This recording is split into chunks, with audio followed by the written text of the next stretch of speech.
A lot of people have asked, how is it possible to run 177 miles and how on earth do you train for that kind of thing? So, my answer is that, well, it's like any kind of run, really. You adjust the effort that you put in for the distance. So, obviously, if you do a 5K, you're going to be running, in my case, at 7 minute miles, and 5K is probably the greatest distance that I can do at that kind of pace. If I'm running a longer distance, then it's going to be a bit slower. So, for example, on the Millennium Way Ultra, which is 38.5 miles, I ran, it was just a little over 11 minute mile pace, and that wasn't completely flat out. I still had energy left, so I probably could have turned up the pace a little bit there. But you just adjust the pace that you're going at. You don't want to push too hard. Just keep it going. And what really worked well was to break down each of the days into 5 mile chunks. Partly because the first 3 days weren't very hilly, so we didn't have those natural breaks that you usually get on a very hilly trail race or trail route. So we had to kind of force ourselves to stop every 5 miles, take on some fuel, some water, and so on. And that was quite nice because it meant that we weren't always looking at the clock.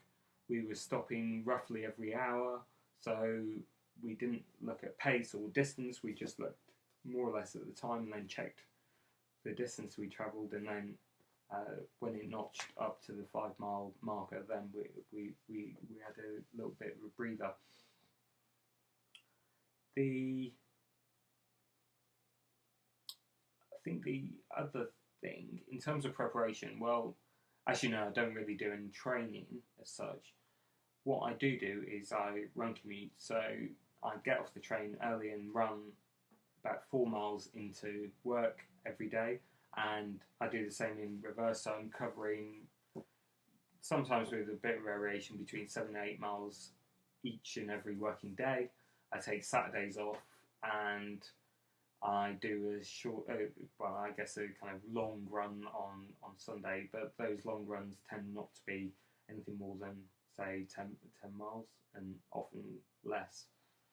On a few occasions, maybe once a month, I'll do a much longer run. So, for example, the end of February, I ran with some friends down to Dover, simply because we wanted fish and chips, which is actually about 85% of the reason. The rest of the reason is that we wanted to go for a long run together.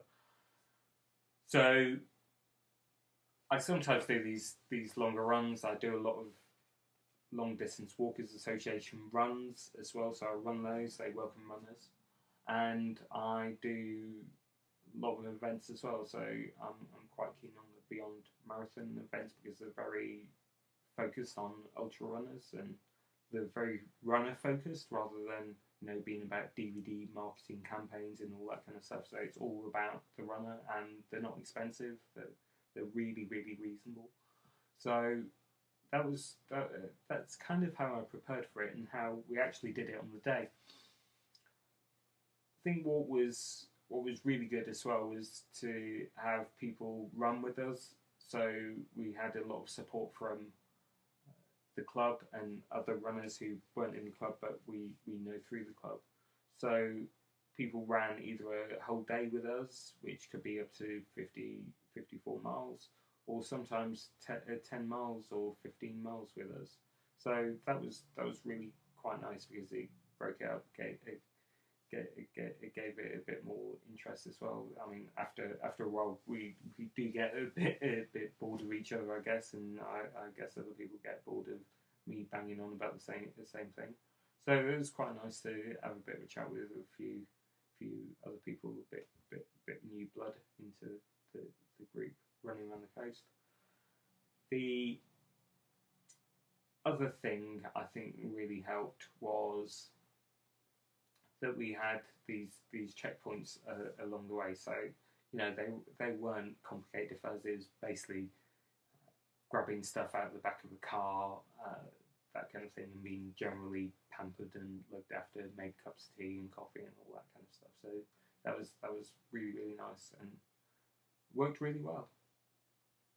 I think perhaps the final thing is that we didn't have to worry too much about navigation because I was using my eTrex 20, and that was a handheld navigation device, and I had already programmed in the route, so it was just a case of following the map and the marker on the map. So we only went astray a couple of times in terms of going off in the wrong direction. I think actually we started off in the wrong direction when we got to Dartford Station, so didn't start so great. But once we got our bearings properly and worked things out, off we went, and we only went wrong, I think, a couple of times on the first day, and after that it was pretty much fine.